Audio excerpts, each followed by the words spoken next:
Carlo Hello, hello, hello. So, what I'm gonna.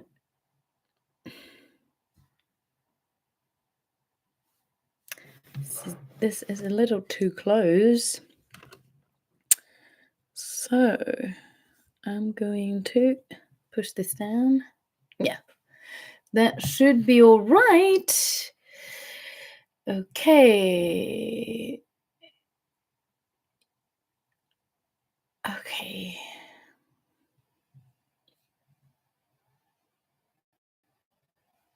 That's the microphone. Well, never mind. Hello. Hello. So, live here and on Instagram. I should be live now. It should be working. I should be, yeah. So, I'm super excited today and also sad because this is our last read along Frankenstein read along. This is a sad day as well because we're going to finish, but it's also an exciting day because we're finishing the story. And I've managed to figure tech out. And I'm so pleased that yesterday the sound was working fine on YouTube, and as always on Instagram it worked fine. So yes, I'm finally getting the hang of it. Hello, Colorama. So I'm starting getting the hang of all this tech stuff, and now yeah, so I'm ready and more serene to start this live and finish the reading of Frankenstein. So we have read so far chapter 1 to 11. And in Frankenstein is the story, if you are not so familiar with and or have some misconception about the story of Frankenstein. So first of all, first and foremost, this amazing book and amazing story, Gothic.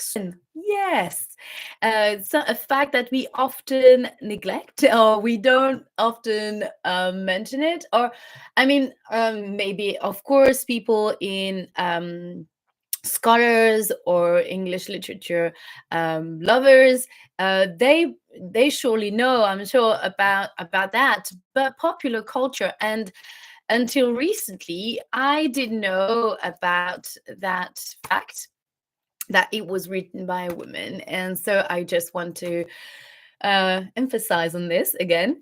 So this is the story of Victor Frankenstein, the amazing. Well, is he amazing? The creator of this horrible creature, monster that we can call as well. But I would say that it's, yeah, monster is a bit strong, I would say. But it is, yes, the story of this scientist, Victor Frankenstein, who who got really into science from a very young age.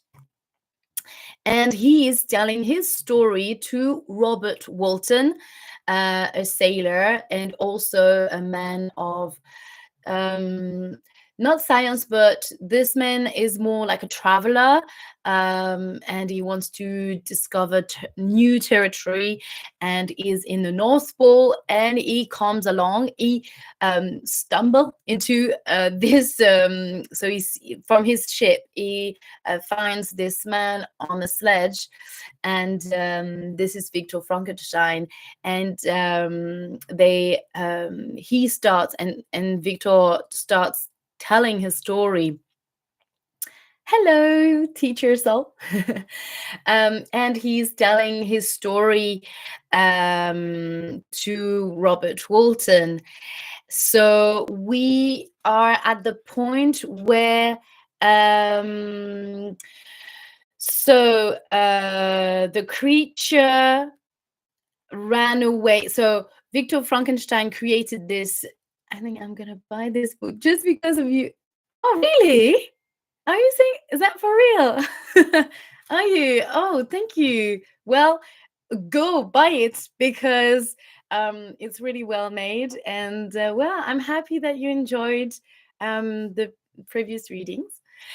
Um, so, where was I? So, yes, so Victor Frankenstein created this creature, yes, out of dead bodies. And when he discovers this horrible creature, I really like the way you. Ah, thank you, thank you. Um, so I sorry. So he is really disappointed and angry about this creature that he made, and so he rejects it and abandons that creature, and so this creature just runs away, and then we learn about different murders of um, people that are close to Victor Frankenstein. So first we have the death of William, his brother, and then we have the death of who do we learn about? And then I think it's the friend after that. Yes, it's William's. It's no, it is. Oh yeah. So we have. Let's remind ourselves. So William's death. So Victor's Frankenstein little brother, and then through after the consequences of that death, father was accused of that murder, so she was hanged. So poor girl, and we learned that we discovered that she was innocent, and Victor Frankenstein knew about the fact that she was, for sure, she was certainly not the murderer, because he knew about the creature, but he doesn't say anything to anyone about his secret, because he's afraid of what people will think about him and will take him for a mad person and will not believe him. So he's more worried about um, what people will think, how people will judge him, than telling the truth. So this girl, well, is killed, yes, and by the law, and then we learn the death of his friend Henry Clerval, who was because the creature made a request to Victor Frankenstein. He asked him to create a female creature, a woman that would look like him, so that who will be as ugly as he is and has enormous. So he asked he asked Victor Frankenstein to create that female monster, so that he will have a companion and someone who will love him. So then Victor accepts the requests at first, and so he goes on a journey to England, because there are a boom of science and discoveries. So he wants to be there. This is the place to be in the late 18th century. England is the place to be, and London is the place to be, where we want to learn more about science discoveries. So he goes on a journey with his friend Henry Clerval. And then he tells his friend, oh, you know what? He goes on his own on a journey to Scotland, to the north, on a little island of Scotland, so that no one will see him create that female creature, and he's not going to be bothered.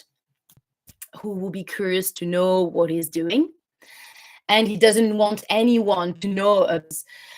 It's he wants to keep it secret, and after that, he building realized that maybe this is not a good idea. Maybe I should maybe if I create this female person, then if she starts murdering people as well, like the first creature, there is no name, it's just the creature. If she starts murdering people as well, then I will be responsible for those murders again. And he can't bear it. This is too much for him. So he decides to destroy the female creature and stop building it. So, and he was building it on the same with the same dead body, with the same process that he used for the male creature. So he starts destroying everything, and the creature all along during his journey in England and through Europe and through Scotland. So he followed him, but he kept hidden so that he wouldn't see him. So he sees him destroying the creature, and he enters the room, and it gets really angry. And at that moment, he threatens Victor Frankenstein, and he tells him, "I will be there on your wedding night. The day you marry, I will be there." We don't know what he's going to do, but we can guess, as he killed the other members of Victor's friends and family. We can guess that he might do something to his wife, or to him, or to both of them. Yeah, we don't know yet. So he is threatening him. And at that point, just after that event, the creature was very angry, and then he killed Henry Clerval. And so Victor Frankenstein discovered the body and realized that it's his friend. And just after this event, well, the magistrate that we have here on where do we see that? Yes, it's here. It's in chapter 11. Here we've got the scene where we discover Henry Clerval,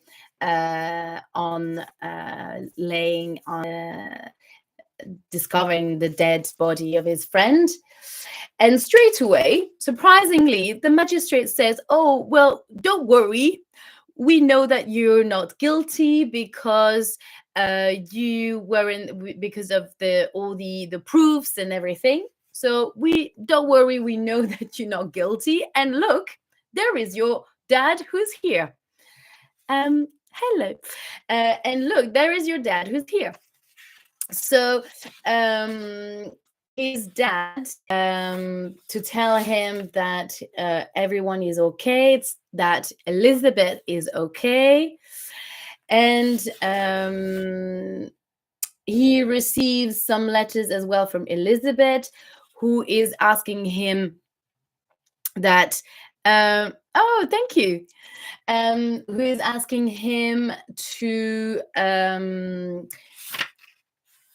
yes, she's asking him whether he wants to marry her, because she's starting having doubts, because they were meant to get married or to be together as his mother's wish.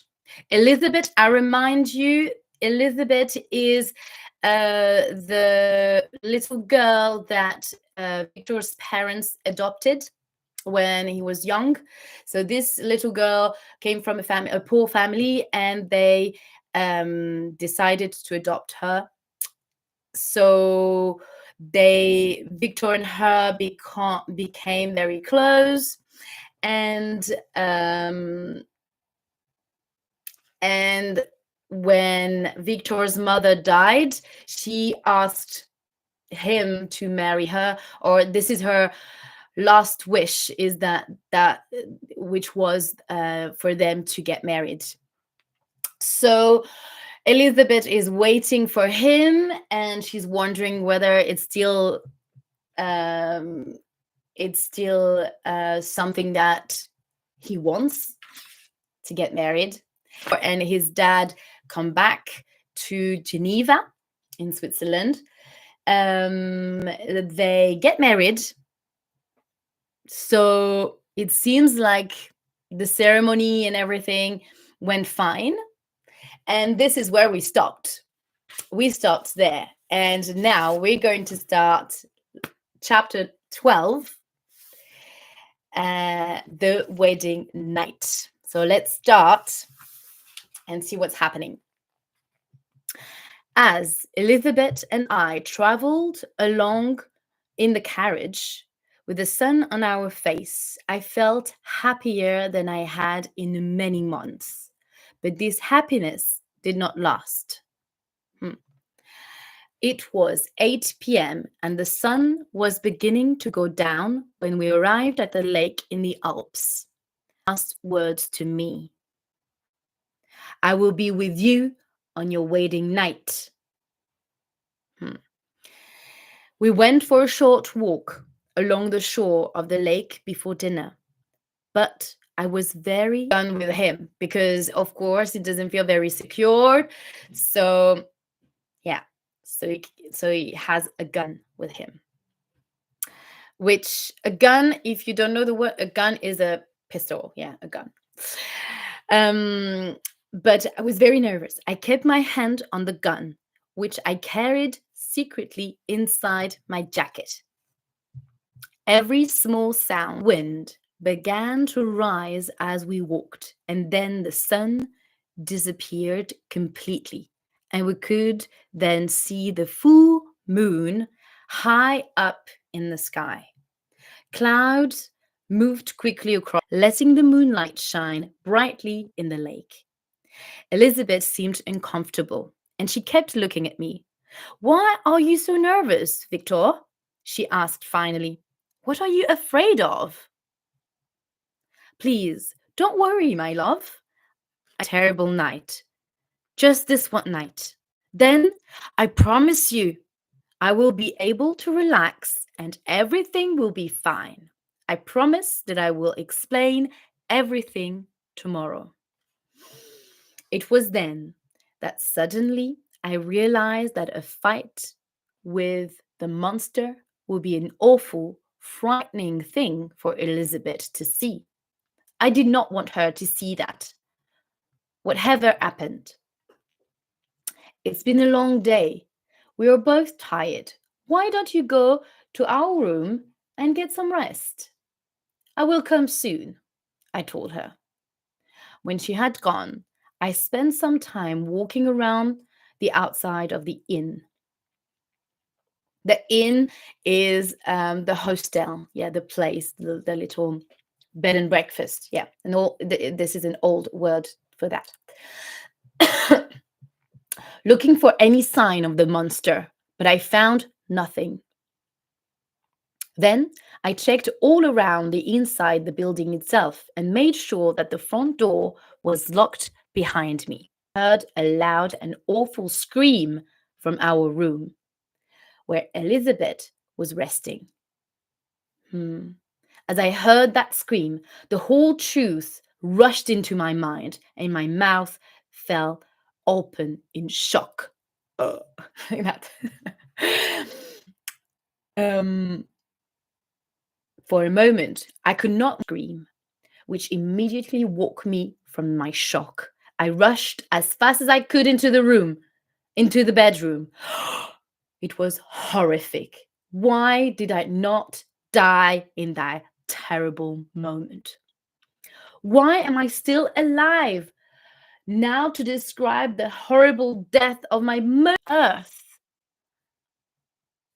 The room was silent now, and she was laying there, thrown across the bed, with her head hanging down towards the floor. Her beautiful face looked very different. It was white, half covered with her long hair. I will never forget seeing her lying there on the bed like that, dead. And clearly, the monster killed his wife. While he thought that sending her to their bedroom will save her, will protect her, but the monster saw it and saw that she was on her own, and they killed her. The awful picture fills my mind now. I was almost unable to breathe, and I stood staring at her for a moment before I rushed over and took her in my arms. I was shocked. So here you've got a beautiful picture of here the creature. Here you've got the creature, and here Victor Frankenstein and his wife. I don't know if you can see properly here. His wife with the head going down. I don't know if you can see here the head like that. So this is her head going down. Yeah. On the bed. Yeah. Her skin already felt a little cold, and suddenly the body no longer seemed to be Elizabeth, whom I had known so well and had loved very dearly. It was then that I saw something move, and I turned to look at the window. I had not noticed before, but the curtains were pulled back, and the window was open. And there, standing outside the window in the moonlight, oh yeah, we can see the window here. You've got the window frame here, and the creature is outside the room. The window, and there, standing outside the window in the moonlight, was the monster. I saw a horrible smile appear on his face, and then he lifted his hand and pointed at the body of my wife. I was immediately filled with anger and hate. I stood up and took the gun towards him and fired a shot. But he was too fast for me, and he turned and ran away from the inn towards the lake, and I saw him run into the water. The other people staying at the inn had, but did not believe what I had described. We chased after him and searched for hours, and some of the men went out in boats to look for him, but we found nothing.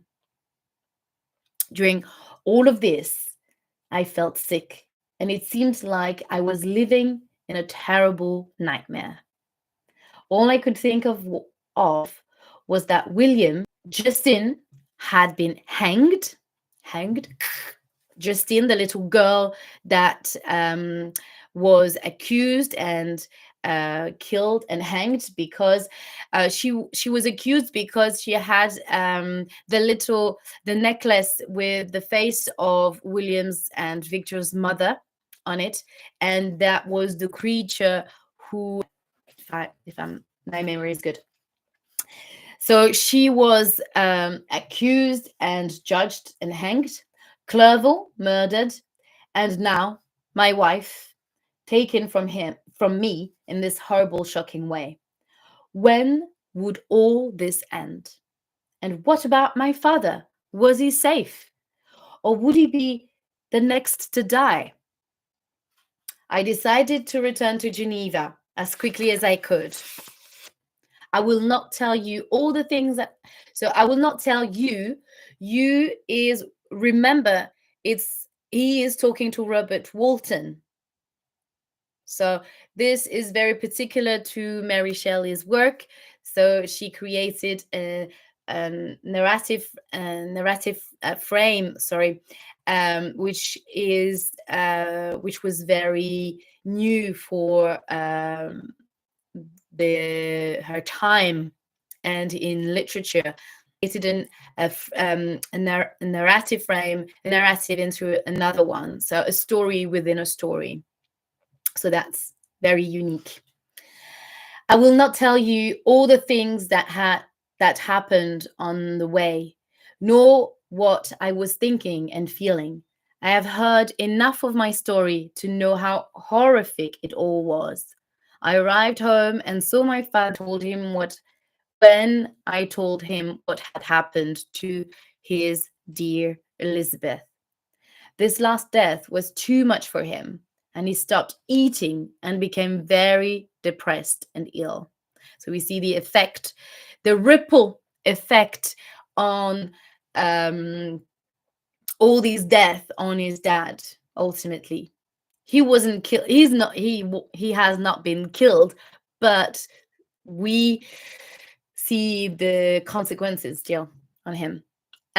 This last death was too much for him, and he stopped eating and became very depressed and ill.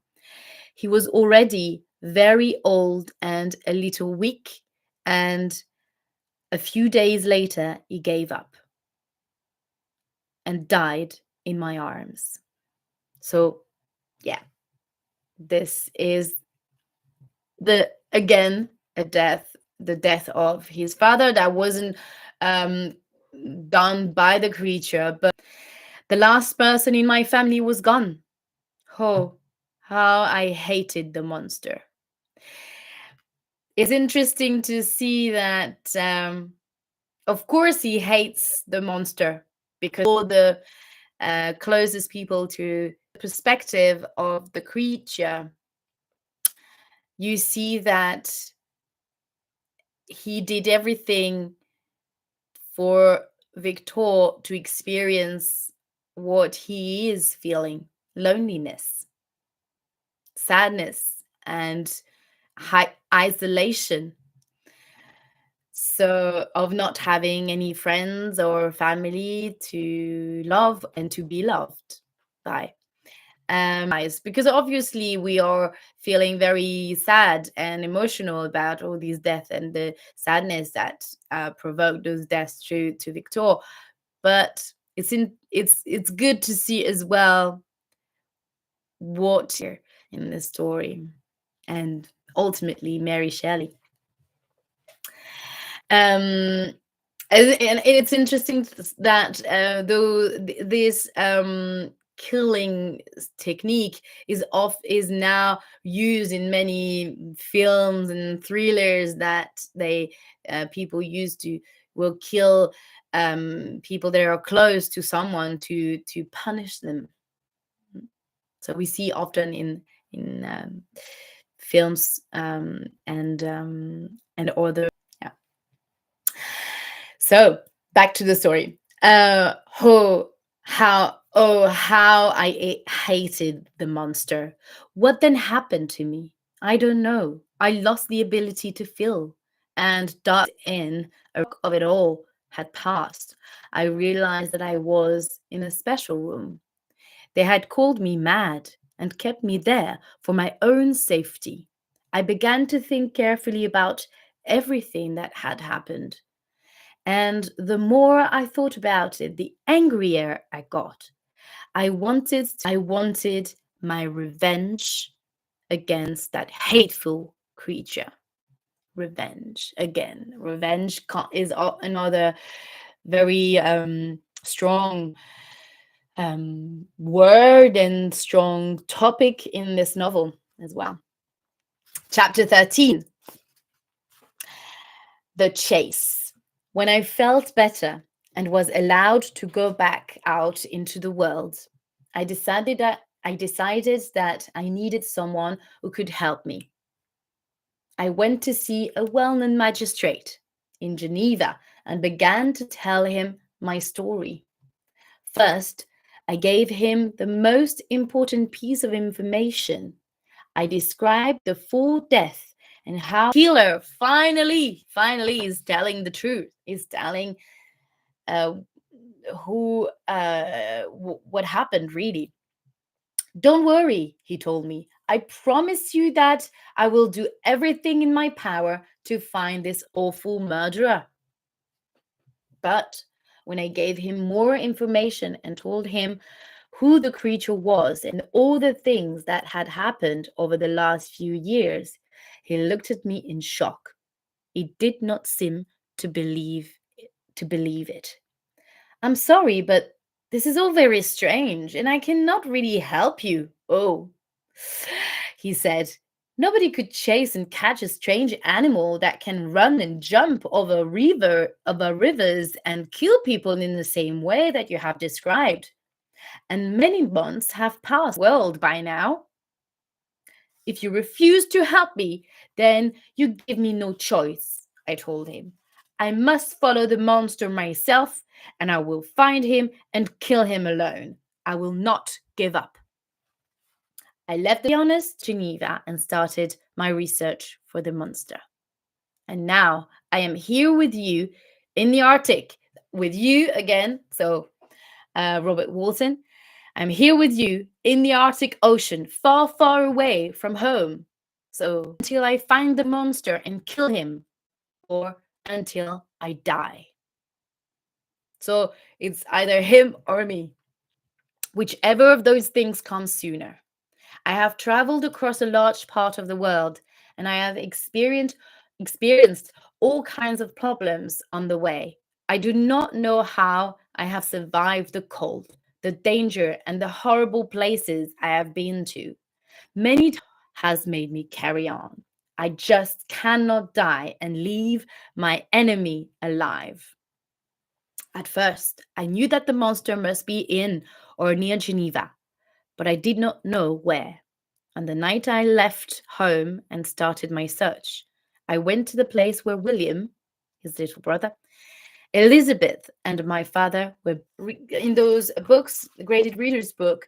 You have words in bold, and here buried means people. Do you know when people die, we put them in the ground? So this is the word for to get buried. Yeah. So here they were buried. So they in the ground.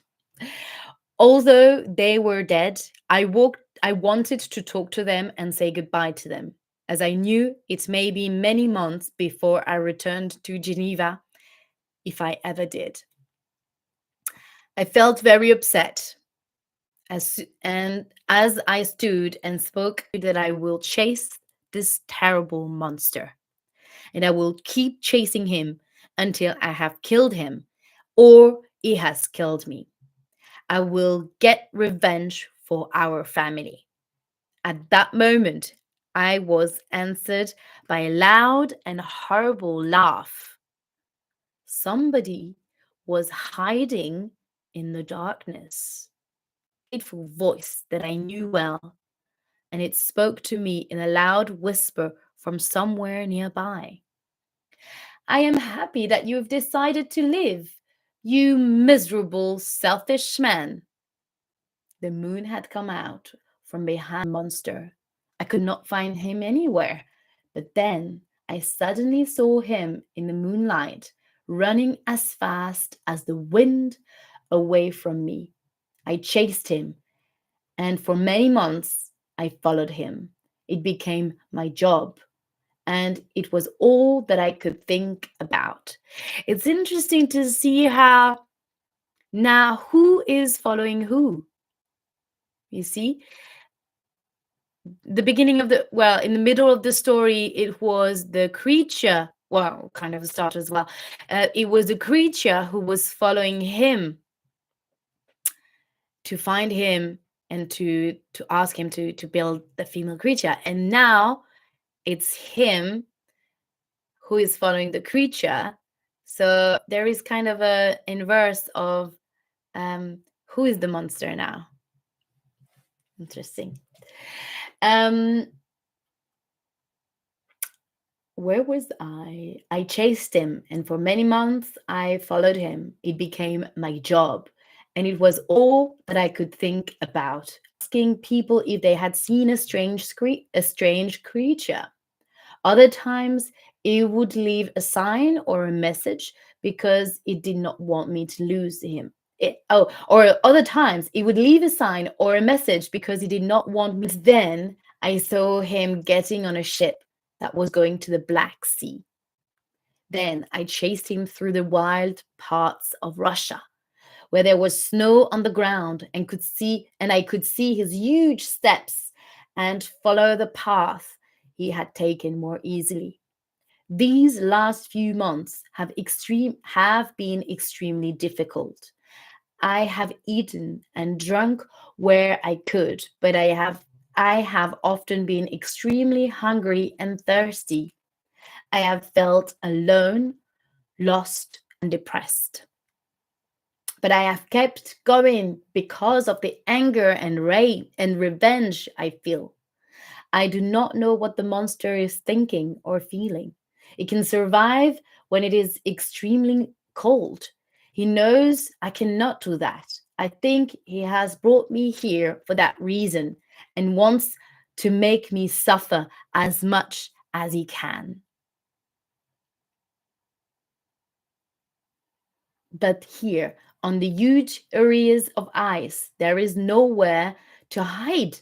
And when I bought a sledge and dogs, so a sledge, remember, is the little thing that kids jump on or sit on, and kids or adults as well, and then slide down from the mountain. It's a winter sport. When there is snow, it's very fun. So that's the sledge. So I bought a sledge and dogs. I hoped that I could finally catch and kill him. I do not know how many days I have passed since then, but by the amount of food I brought with me and had finished several days before you found me, I think it was about 3 weeks. I had got closer to him and I had seen him on his sledge, not more than a mile in front of me. But then the weather turned bad. The ice began moving under me, and suddenly, with a terrible loud noise, it broke in front of me, and a big open area of water started to icy water. Um, I was now on a piece of ice with open ocean all around me. So that reminds me a little bit of a Titanic scene. When they all are when the boat just wrecked and was starting to sink. Ocean all around me. I gave up all hope, but then I saw your ship about a mile away from me. I quickly broke some large pieces of wood from the sledge and used them on the water to move the piece of ice slowly towards you. I decided that if you were traveling south, luckily for me, you're going north. So I am able to carry on traveling. Please promise me something. You kill him for me? He speaks very intelligently, but he speaks very intelligently, the creature. But you must not trust him. Do not listen to him, but instead remember the names of William, Justin, Clerval, Elizabeth, my father, and myself, Victor, and then kill him. Push your knife into his heart. Okay, this is very strong here, very strong. It's what do you think? Do you think what do you think Walton is going to say? Do you think that he's going to say, "Yes, I will kill him for you"? and for your family? Or do you think that he's gonna think twice about it? Hmm. Tell me. Chapter 14. The sheep, the ship returns. This is the last chapter. This is it. This is the last chapter. In which Robert Walton writes another letter. So we're done now, I guess, with, oh yay. All right. Yes. So now we're done with Victor's narrative of his voice telling the story. Now it's Robert Walton who's taking back control of the discover what he did, how he reacted to Victor's request.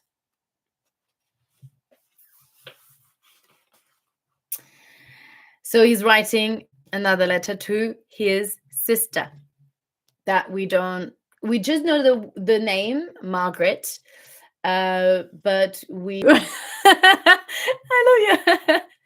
Amazing. I would be too afraid to kill the creature.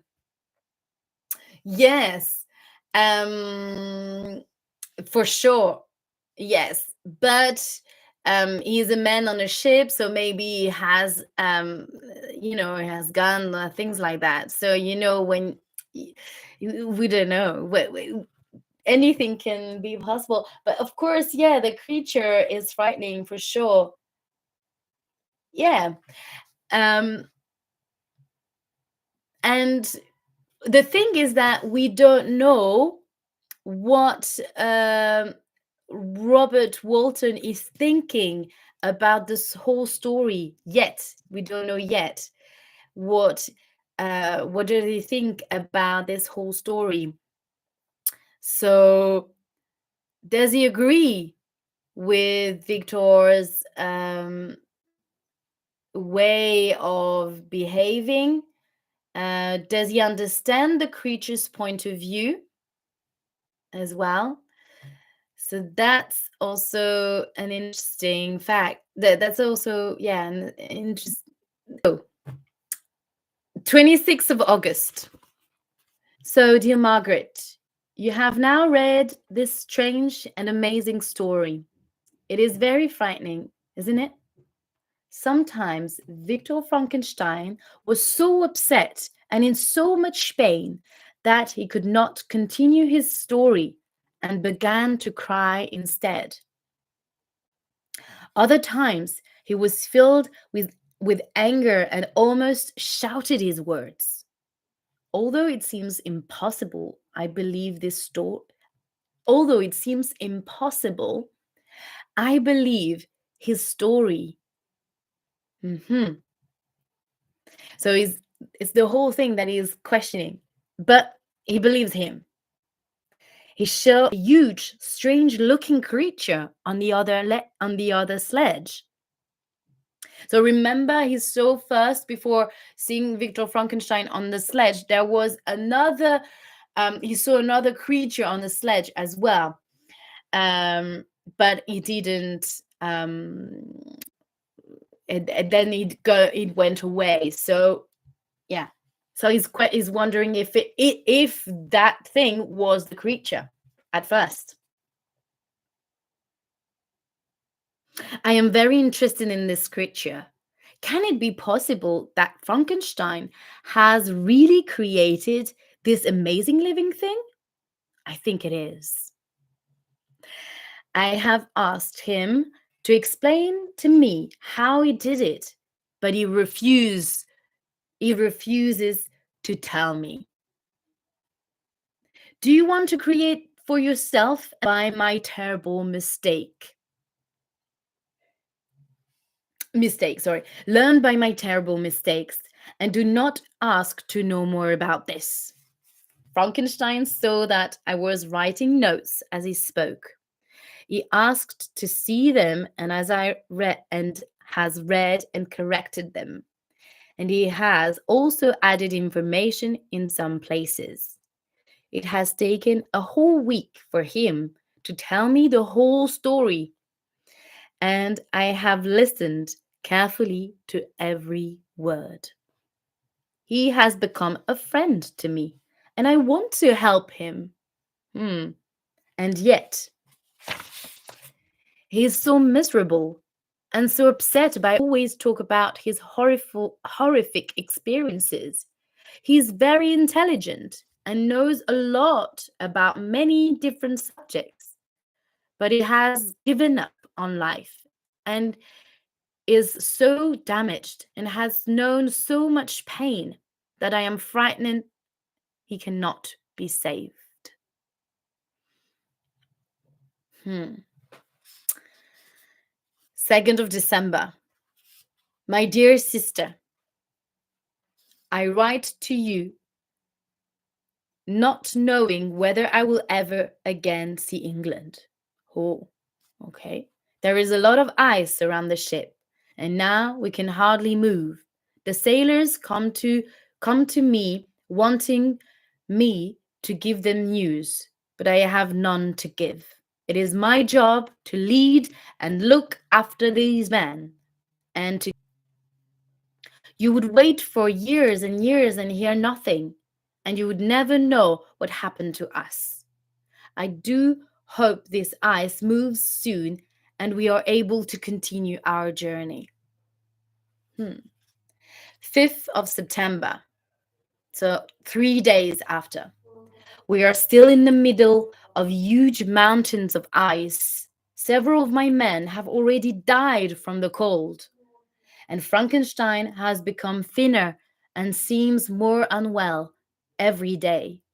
Many of the sailors are now calling for us to turn around and return to Russia if we manage to. I think I would rather die out here than give up and I think I would rather die out here than give up and return home not having made any new discoveries.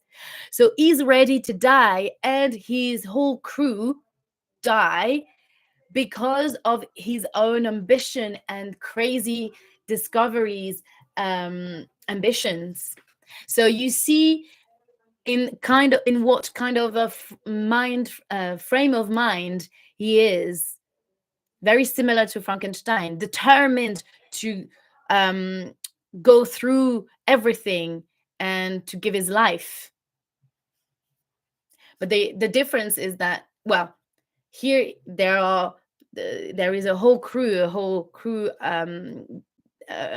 So in his quest for new discoveries, so it's kind of a tricky situation as well. 12th of September.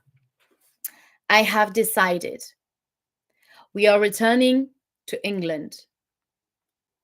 Okay. Right. So now something happened. I have lost all hope of success and fame, and I have lost my friend. Okay, so you understand that here Victor Frankenstein has died. I will describe what has happened here, my dear sister, while I am slowly sailing towards England and towards you. Began to move with sounds as loud as thunder. It was dangerous, but we were lucky and the ship was not damaged. The now all wanted to go home, and I could not refuse them any longer. So the sailors, they just want to go home. So now he's saying, all right, then let's go home. And when he heard this news, he was upset and became more unwell. I sat next to his bed, and again, I cannot now do it myself. Life, and do not try to be great and famous. He held my hand, and his voice became quieter as he spoke. And then 30 minutes or so later, that will tell you how sad I now feel. I am crying and I feel miserable. but at least I am returning to you. There are days and I need to go and check. Good night, my dear sister. And this is another letter, but there is no date. No date on the last letter. No date. Okay. Oh, I can hardly desist because it is the end of this horrific story. I entered the room where my friend's body lay. Someone enormous and very strange was standing over me. One arm was reaching out towards Frankenstein, and I could see the skin on the huge arm, and it was yellow and horrible. He was quietly talking to Frankenstein. He stopped talking. He turned, and I saw the full horror of his ugly face. This is the end of it all, he cried. Oh, Frankenstein, my creator, I came to ask you to forgive me for bringing you to your death by killing all those people whom you loved. But now you're cold and cannot answer me. At first, I had planned to kill the creature as my friend.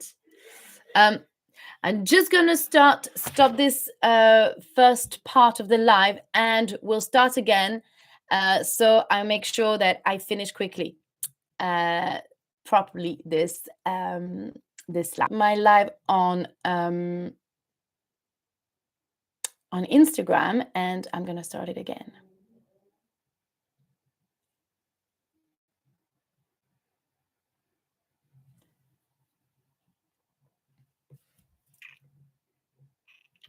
Hello. So this is part 2. I thought that it would take me just an hour, but I guess it didn't. It took me a bit longer. So there were so many things to say because this is the last chapter of the Frankenstein of the book, and I'm just reading the final letter of that Robert Walton is sending to his beloved sister Margaret, and we learn the last. Thank you for joining again. Sorry, this is so annoying because hello, Melissa. There is only on Instagram the lives can only last for 1 hour, so we just got over an hour, and this is so annoying. So I had to start and do part 2. So I'm going to finish the last letter and the story. So just to recap quickly, so Frankenstein just died. I'm good, thank you. So Frankenstein just died, and the creature somehow found his way to get into the boat and the ship, and he is on Frankenstein, next to Frankenstein's body, and he is crying because forgiveness from Frankenstein for killing all these people, who his friends and family. And but this is too late now. Okay. At first, I had planned to kill so now it is Robert Walton who is talking. At first, in his letter, at first, I had planned. So we learned here. Hi, thank you to be back. So now we learned that Frankenstein. Sorry, that Robert Walton was ready to kill the creature. So let's see. But now I was filled with interest. I was frightened, but I managed to speak. But I did, he replied. I spoke to him in peace and I asked him to help me, but he would not. All I wanted was to have a family or a friend, but now he's dead. I have spent my life alone and sad. Every person who sees me hates me and is scared of me. How can I possibly have lived, sorry, how can I possibly have, and now it has all that I must do. I will leave this ship and go to the north, where I will collect wood and make a huge fire. That's very courageous. I will burn myself and die. I will find peace and happiness in death, and I and Frankenstein will be both forgotten. Goodbye. He jumped from the window of the ship as he said this and landed on a large piece of ice below. He was soon carried, and this is the end. This is it. The end. And you have, I don't know if you have seen that in the previous videos, in the previous lives, but you have questions at the end to test yourself. So either you can do those little questions during the reading, or you can keep them at the end and test yourself to test yourself. So in the end, what we learn is that Robert Walton didn't kill that creature, but he listened to it, and I think that he questioned himself and decided that maybe he will not kill him, because in the end it's the creature decides to make the decision for him. Oh yeah, you don't need to do anything, I'm gonna kill myself anyway. So he goes off and vanishes into the darkness of the North Pole. So yeah, tell me what you think about the story of Frankenstein. Let me know. I'm going to post this live. Well, you can tell it. You can tell me now if you want, or if you want to take more time to write your thoughts and gather your thoughts. Let me know when I'm going to post the video.